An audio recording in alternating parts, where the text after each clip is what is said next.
আমি তুলে নেব। এইভাবে বাদাম বাটা দিয়ে চিংড়ি মাছ ভুনা করলে খেতেও অনেক সুস্বাদু। আসসালামু আলাইকুম। আজকে আমি বাদাম বাটা দিয়ে গলদা চিংড়ি মাছ ভুনা করব। মাছটা আমি কাটিয়ে নিছি, এখন ধুয়ে নেব। কাটার আগেও আমি ধুয়ে নিছি, বেশি দেওয়া যাইবে না, হলে চিংড়ি মাছ বেশি দেওয়া লাগে না। সামান্য ভেজে নেব মাছটা, লবণ হলুদ দিয়ে।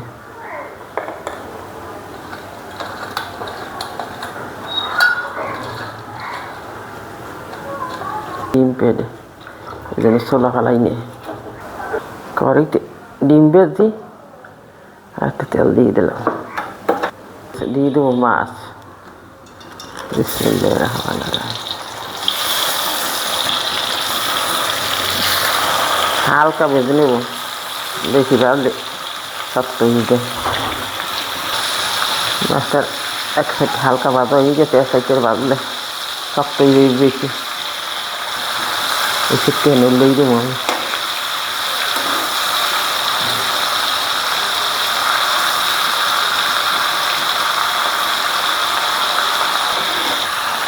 একটু এখন একটু দিয়ে দেবো পেস্টটা, নিচের দাও দিয়ে দেবে, এই পেস্টটাও এর সাথে দিয়ে দেবে। মাছটার এই সাইডটা ওই ভাজা হয়ে গেছে। এখন আমি পেস্টটা একটু হালকা ভাজে নিলে এর সাথে এর একটা ফ্লেভারই অন্যরকম হয়ে এতেও অনেক সুস্বাদু হয়ে যায়। কত সুন্দর একটা ফ্লেভার আনে বেরিয়ে গেছে।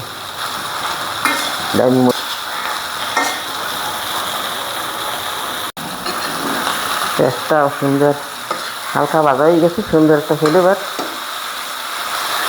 এখন আমি মাছটা পেস্ট সহ তুলে নিয়ে এক সাইডে খেয়ে নেব।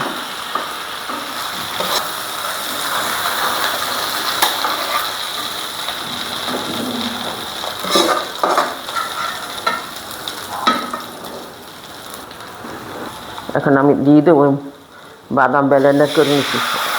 বাদামটা হলুদ মরিচের কষাই নেব। সামান্য একটু লবণ দিলাম, লবণ আগেও দিচ্ছি। হলুদের গুঁড়ো, মরিচের গুঁড়ো,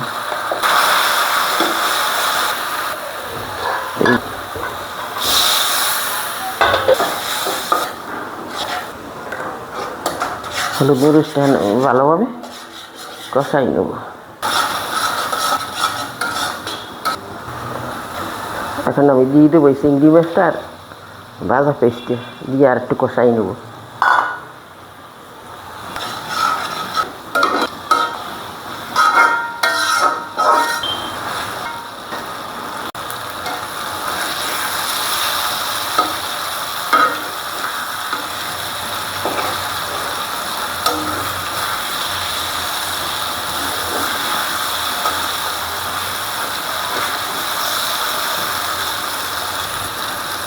এত সুন্দর একটা ফ্লেভার।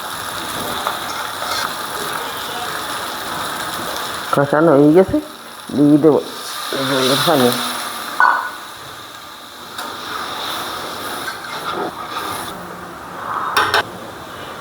ফ্লেভারের জন্য দিয়ে দেবো সাথে কাঁচামরিচ।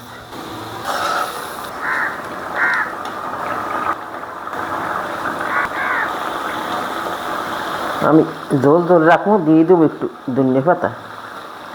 ধনিয়া পাতা চিংড়ি মাছ না দিলেও চলে, তবু আমি হালকা একটু দিয়ে দেবো, একটু কালার ওই একটু ফ্লেভার সামান্য একটু পাল্টাই দিলাম আজকে।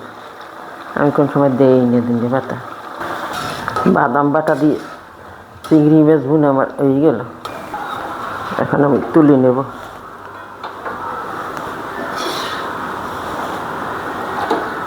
এইভাবে বাদাম বাটা দিয়ে চিংড়ি মাছ ভুনা করলে খেতেও অনেক সুস্বাদু লাগে।